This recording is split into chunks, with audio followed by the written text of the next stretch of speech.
Syederlun, tokoh Aceh yang juga advokat senior Haji Said Muhammad Mulyadi SH, diperiksa sebagai saksi korban dalam kasus pencemaran nama baik dengan terdakwa seleb TikTok Musfi Ishak alias Abu Laut. Sidang yang beragenda pemeriksaan saksi berlangsung di Pengadilan Negeri Banda Aceh pada Rabu 24 Januari 2024 siang.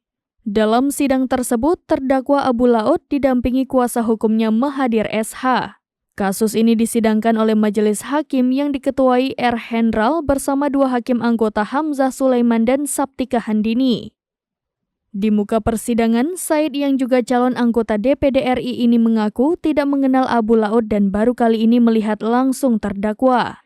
Dalam kasus tersebut, pada mulanya Said mengaku menerima dua link TikTok milik Abu Laut atas nama @abupayapasi yang isinya memuat narasi yang menyerang dirinya. Pada link pertama, Said mengaku tidak begitu marah dengan konten Abu Laut. Namun yang membuat Said marah ketika Abu Laut mencemarkan nama baik dan menghina orang tuanya. Said mengaku apa yang disampaikan Abu Laut terhadap dirinya dalam TikTok @abupayapasi adalah fitnah.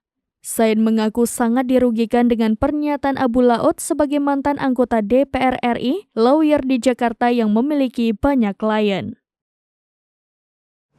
Tadi kita jadi saksi dalam persidangan ini, Bang.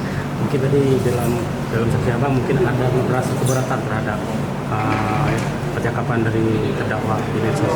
Iya, ini kan saya laporkan karena memang konten upaya pasi seperti yang kita dengar barusan itu sangat merugikan saya.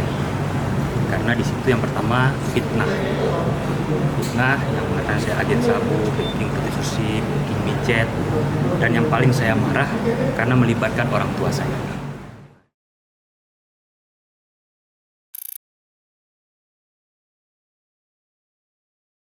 Download Tribun X sekarang, menghadirkan lokal menjadi Indonesia.